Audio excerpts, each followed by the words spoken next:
mas higher chance ka ma-out buy box. Much better daw if FBA imong gamiton. Si Amazon is strict dito sa sa multiple link account. So ask ko kada sir, seller ba mo tanan sir?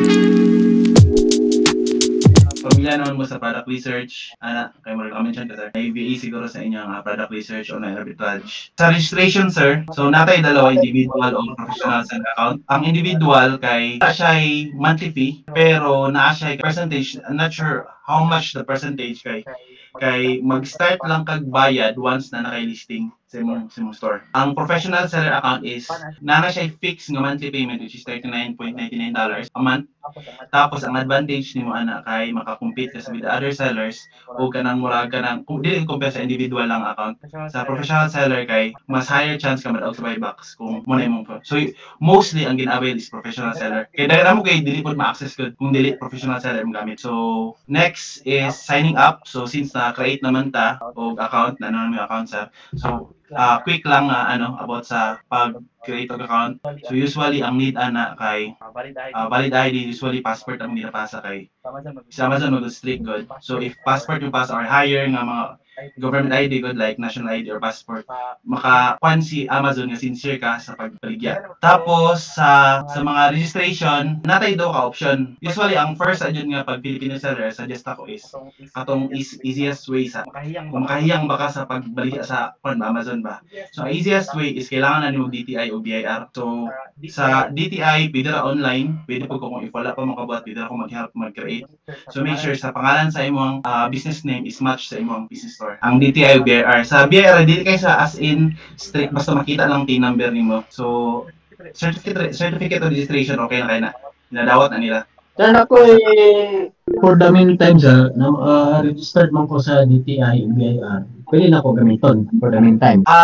Pwede siya sir, pero suggest na ako nga dapat mag-match with ang store name o sa pangalan po sa imong business name sa DTI. So dapat mag-match sir. So, for example, sir, kung nag-decide mi nga among business name kay Bon Agri, ang ang registration ng good namo Bon Agri na. So, okay ra as long as same registered name, address ana, as long as the same medyo. Ano man si Amazon is first layer to third layer, so upon checking sa Inform app. By the way, ang Inform app is kanang re-verification sa imong store. I-submit nimo tanan imong documents, ID, bank statement, imong invoice sa mga ipon sa invoice kung nana kay mga inventory. Kung asa nimo ipangbayad ng product, imong tax, mag-resubmit ka usually twice a year na siya kapangayo. Bag ora ko gipangayuan ni Amazon after 2 months mo pag-sell para isa po sa pag-verify nila is magpadala sila postal mail gikan sa Amazon jud mismo.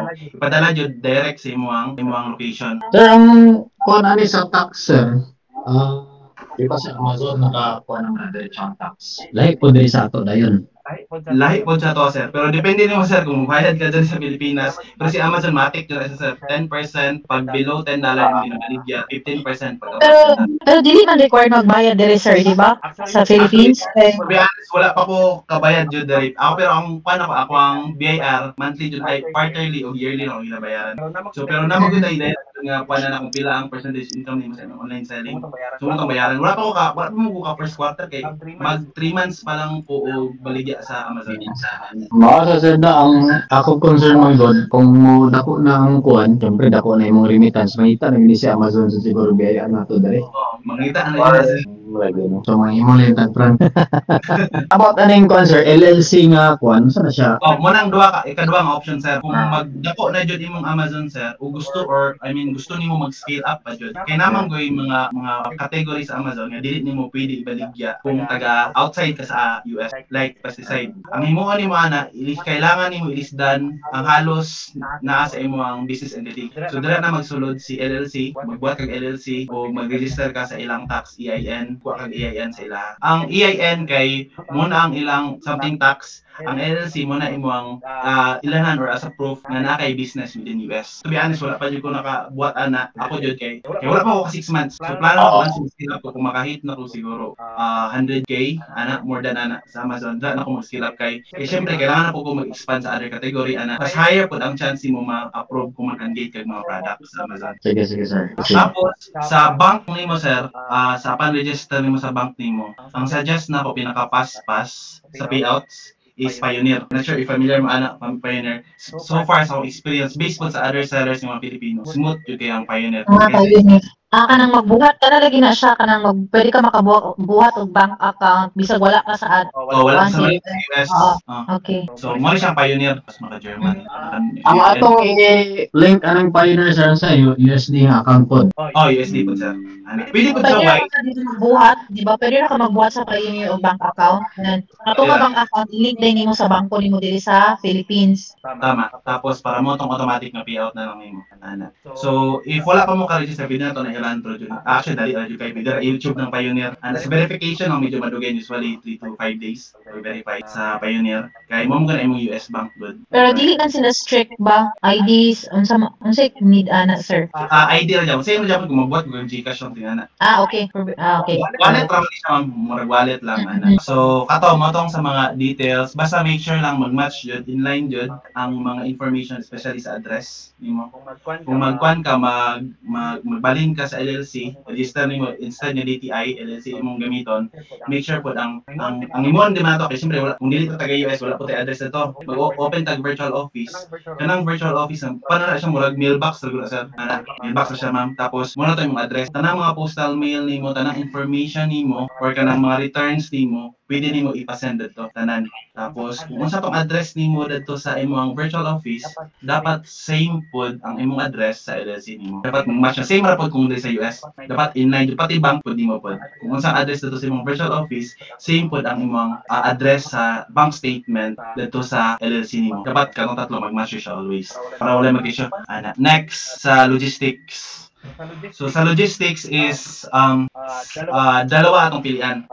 Either mag-FBA ka or FBM ka. So ako ang business model nako karon is FBM. Naarong FBM. By the way, mo ni akong story, pula akong story nako. So karong adlaw nakoy 26 orders. Kay kung FBM automatic na mag-fulfill. Kung FBM ka ikaw mismo mag-fulfill sa mga order nimo. Ikaw mag-send sa mga customer nimo ba.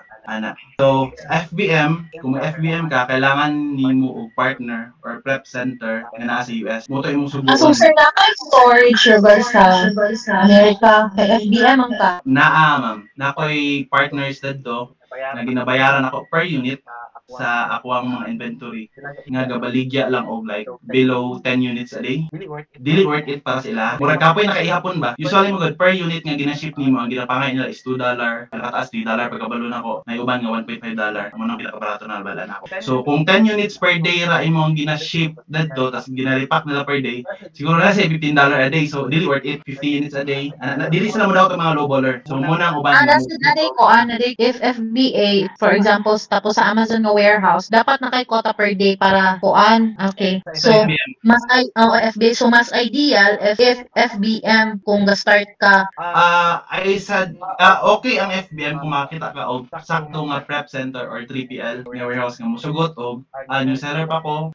Okay lang ba ngani akong number of units nga ma-ship every day. So, musukol ba sila? Sa FBM sa tawag ko sa natay nga tawag nga shipping labels. Kana shipping labels is pinapalit na to siya sa UPS or USPS. Okay. Nakaduhog ko anak po.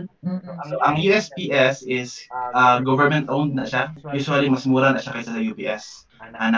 So, kini siya, for example, kini month of February. Full February, ang nabayaran ako sa ila is $270. So dili sa day kada ko po. Sakto ra po. Sakto ra. Bago pa mo kuha ni po February, pilara akong sales sa February. So, muna akong mga na-ship ng product, muna yung pangalan sa customer, padalaan ako, muna yung tracking number. So, cost $1.5 per unit. So, next day, next day, So, muna siya ang Sir, apil na siya shipping? Ako ang magpalit sa shipping labels. Mo tong ginatawag na UPS. Ang 1.50 mo ng shipping labels. Muna ang ilang ginapangayo para i-prep, iputos ang pan. Okay. Labor 1.5. Pero dili na apil kong label. Di napil ang label. Ang label is paliton nimo online. Either sa USPS or UPS or direct sa Amazon. So, kailangan sa paliton sa Amazon. Paliton sa Amazon is click na mo buy shipping. Yun Tapos ibutang nimo pilang weight. For example, ang weight ani nasa 2 pounds. Tapos ibutang po nimo ang dimension. Yung nato, gamay lang, 5 by 8 by 4. Apply. Wait na nato. So, ang bayaran nimo kung i-avail nimo ang USPS man $6 nga shipping. Tapos once i-buy shipping nimo, automatic maka-download kag label. As ang katong label is ang aning itsura sa label. So depende rin sa sabot. Depende na sabot. Sige, balita sa FBA. Sir, ang FBA is less work na ka pero kasaga kailangan niya po na nimo prep center kung naka sa Philippines. Pero ang prep center is ang pagpadala nila is for example mag-order ka, let's say mag-order ka sa Walmart 20 units. So katong 20 units niya to is wala pa to yung customer yung nagpalit. Wala. FBA magod nani nakapangalan yung morning si Barbara, si Doris, Juan. Sa FBA is pagpalit nimo wala pa joy paghatag nimo sa prep center sa mga product wala pa yung nagpalit ato. So nimoon sa prep center is i-repack na nila individually or 2 packs depende sa instruction nimo. Tapos ibutang na sa dako nga box o i-ship sa Amazon. Isahan. Pili sila mo ship og sa kalibo nga units. Utangan na yung shipping plan, pwede pa na. Pero sorry siya na sir, magbayad po ka kay warehouse man dyan po na sa kuan, di ba? Magbayad ka. Sa prep center, usually ang prep fee nila para sa FBA is cents lang. Kasagahan nasa 0.3, 0.4, 0.5 cents. Kaya dinaghanin mo na agad. Na to 1,000 unit lang prepare. Then sabay-sabay isend nila sa Amazon. Tapos si Amazon, dito na nila si Amazon na mag-recount. Tapos kung may order nga mosulod, si Amazon na po mag-send sa customer. Kung si customer may naireklamo, si Amazon na po matubag. Kung na hindi maabot ng product sa customer, si Amazon na po mag-refund. Wala na obligation. Once sakto ang pagkaiyang Mo ng SBA. mo ng FBA. Balik. Kaya yun ka ba, ang trabaho na nimo is order na Order na ka, then i-ship na mo silang warehouse. Prep center pa nimo sugod pero isahan as a whole. Pero ang FDM, hands-on jud ka. Hands-on jud ka kay kung may order, prepare nimo label, pa ito nimo label, kasi ino nimo si warehouse o mo ni order. Kasi direct na nila send sa customer. Okay, so kaya kanimo paliton sir ang supply ang order pag nanay mag-order. Like dili pwede man siya paton, pero against sa Amazon kay dropshipping naman na siya nga business model. Kay ang tendency na kung dato pa nimo orderon tong gipalit sa customer, orderon sa supplier ba, may possibility nga malate imong mga shipments. Kay syempre nakadepende po ka kung sa padala tong gikan sa tindahan ba kung asan mo gipalit. I-check na Amazon na to sa invoice sa resibo ninyo kung kano saan niyo gipalit ang product. So kung una ang order dito sa imong Amazon store, tapos ulahi ang kwan, sabot nagabot kay dropshipping which is against sa TOS ni Amazon. Sige, on-site light sa sa FBA ako pangutanon. Ang FBA is okay jud siya ang FBA. Minimal imong expenses labon na sa mga return. Pero ang problema nimo is it takes 3 to 1 month sobra bago ka mabaligya atong product nga gipalit nimo sa Amazon warehouse. Tapos dili pa yun na isa ka warehouse ilang padalan. Lahi-lahi na nga branch nga states sa Amazon nga warehouse. Siya ang pan mo na siya kalay. Tapos ang FBA na pod karon is kanang nasa yung requirements. Di sila mo dawat og inventory nga pang work 1 week lang. Dapat 1 month yun ang work inventory. So mapugos kag bait daghan kung magka-issue. So mo to siya ang lahi nila. Next, direta kini ang pinaka-crucial, not sure kung sa mga VA ni Master nagsugod na sa pag Amazon VA magsugod man siya product sourcing. Pero mo ni pinaka-crucial nga nga part sa imong business is ang product sourcing kay sila ang backbone nimo ba. Sila ang mangita sa product nga ibaligya nimo. So dapat sila pud ang pinaka-gahi o pinaka-maayo sa imong part kay usually admin ta sa Amazon sa ikaw kaya na nimo. Dili na sa sourcing kay it takes time jud So natay mga tools dili jud pud ta mo gasto og oras kung gusto jud ka ng pulido gud nga training gud sa product sourcing. So daghan tag tools na magamit pero usually ang ginagamit ra jud sa mga product source is Kipa sa Reseller, Easy Insight, Tactical Arbitrage, pero isa kining dalawa lang, Kipa and Sir. Ang Kipa mo good, if familiar mo sir, gamit ninyo for product qualifying. Kung ma-check nimo through Kipa, mga supply and demand, di ba? Oo, mga competitors nimo, tanawon mo, makita mo competitors nimo dira, makita nimo ang stability sa prices. In last 1 year. Hindi mo kaingon nga kung maligya, for example, baligya ka ning alcohol. Mahalin ni kay feeling na ako kaya ako gani bisan ako mupalit ko ani. Dili mo tingana ang sa Amazon. Kwan siya kanang naga-base yun dapat sa number or in statistics. So dira magpasok si Kipa. So tanawon nimo ang price if possible within 1 year. Kay namo mga product na seasonal, kanang ingon mo linon siya karon hindi naman. Pero in next few months tanawon nimo last year ba di dali siya linon pagka tungtong April o tungod seasonal ang product. So makita pa nimo sa Kipa kung unsa tong lowest price niya. So pwede niyo makompute to kay mo. Siyempre dili mo ka mag-base sa current price kay Amazon is very volatile. Mura po siya forex or sa ba crypto. So tanawon nimo ang pinakababa nga price in last 3 months or 6 months tapos i-compute nimo kung profitable ba ka or at least break even. So nga nakadako ang tabang sa Kipa. O sa seller ampod is ang use is for sourcing jud. Kay dira nimo ma-apply ang mga sourcing method like manual sourcing, reverse sourcing, storefront stocking ana. Web seller is almost pareho lang kay seller amp. Sige. Process of sourcing katong gi-mention ako, reverse sourcing, kana dira ta mo take yung oras like mo take yung siya mga 2 hours to 3 hours good kay sourcing jud ato kay ingon na crucial kayo kay dili ka pwede pataka og baligya sa product kay capital ba na ginakapitalan ba nato dito pwede ka pagusto god naka-base siya statistically previous mga data. Kung ba sir, ako yung gusto ng content product o kamalong basin din happy to na-expire. Sa may Ngita jud kag product nga kay sa grocery mo magsulod gyud mga expiration. Na may mga product nga bisan grocery siya dugay siya ma-expire. Ay lang na mga product nga like uban mga frozen dili jud pwede frozen nga product mga kanang yung murag bisan ni ready made kaya paspasan ang isip mga baby foods kana isa pa na baby food kay mga mothers is meticulous ta sa mga pan ba kuti ba syempre yung anak man na so avoid po na ako na kay na ako'y bad experience wala na so muna gina-avoid pan lang dili lang din mo mga kwan kanang sa expiration kay daghan mo gud mga good nga mga product sa sa grocery dili jud pwede nga ibawal yung grocery dahil lang yung mga website bisan Walmart muhatag sila mga kanang like 3 months na lang ang expiration dala na siya kanang pan kung order kag mga clearance sale mga on sale kasagaran dol na dyan na hadlok ka na sa Python.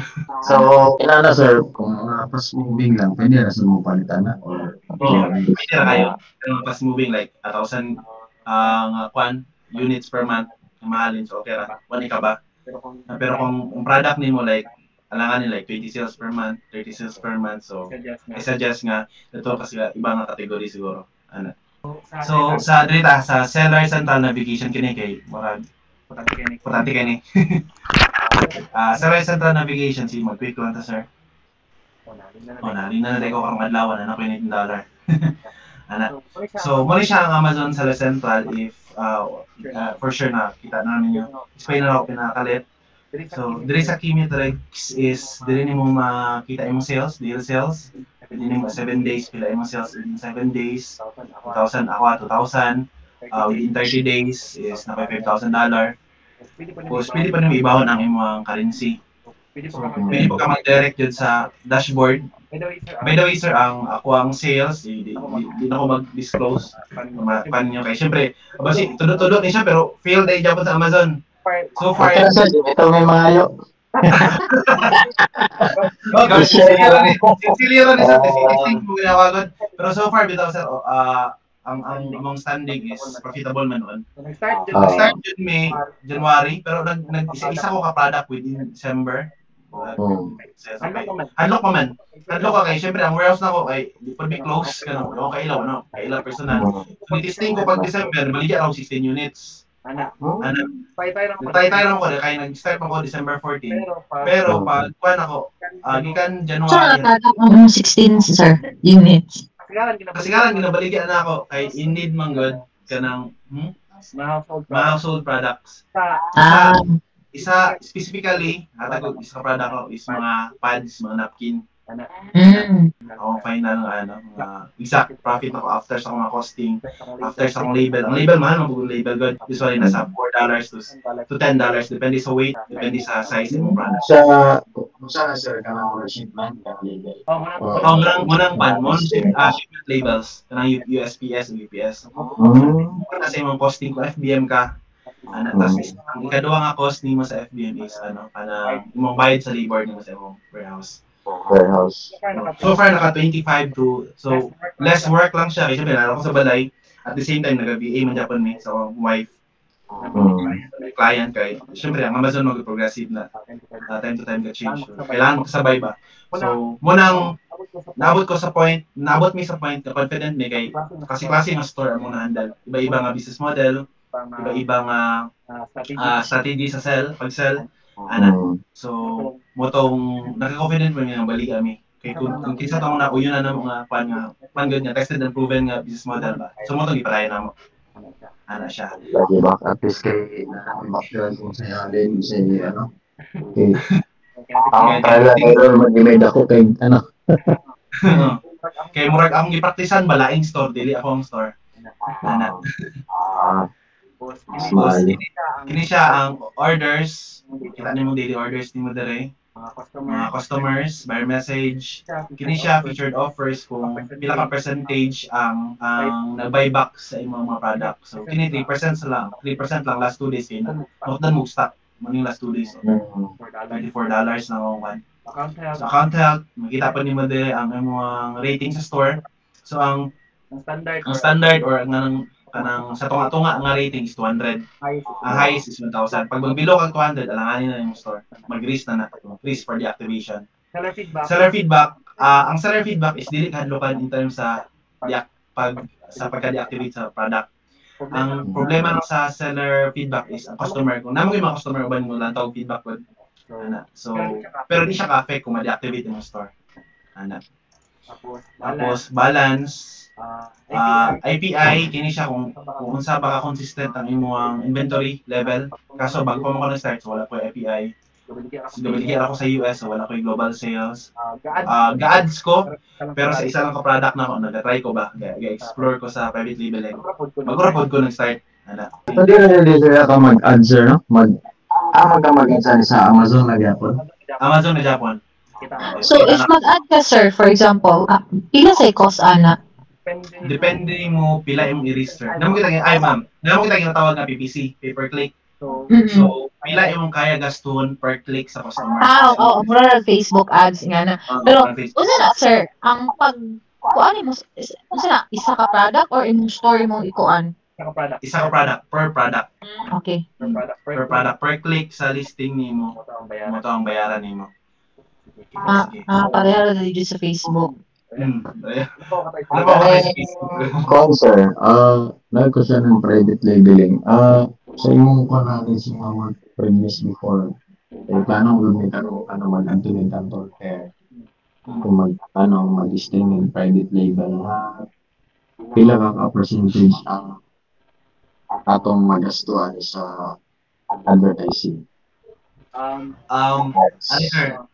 Sa ads. Ang private labeling, mga sir, naka-work po go before sa isa company nga. Nag-handle dyan. Ang task is kanang market research. Market research. So, usually dyan, sa isa ka seller, in ratio, sa 10 products niyang gi-launch sa private label, usually ang mag-win na dyan is 1 or bira 2. Pero katong 1 nga to, kaya niya i-cater ang losses sa 9 nga napildi.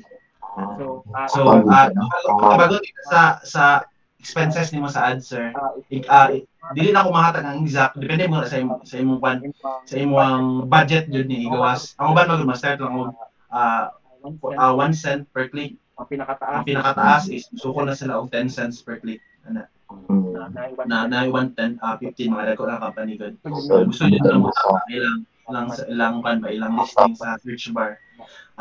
So sa isa ka product usually mo capital jud kag mga 500k to 700 or sagad kag 1 million sa isa lang product. Taas yun sana nga mapili jud. Depende jud na unsa ka maayo ang imong VA or mag-ads. Paano sila importante mo na keyword research, kung saan ang keywords na gamiton, ang pag-ads mo, obserbahan jud ba? Wala jud ko na sa whole jud na kay focus mo sa arbitrage. Napan ako ba 2022 pa mo gutagad. Mo ang learning na ako sa katong time. So kasi iba na pagkaron ana. So mo ang mga bracket na possible na expenses mo per product. Kay kung private label bultuhan mo na imong word ana pud good. Kay usually sa China, Alibaba, so nagkuhay ba? Kay pwede nga kinagmay mas mahal pa ang cost sa imong shipping kaysa sa imong product.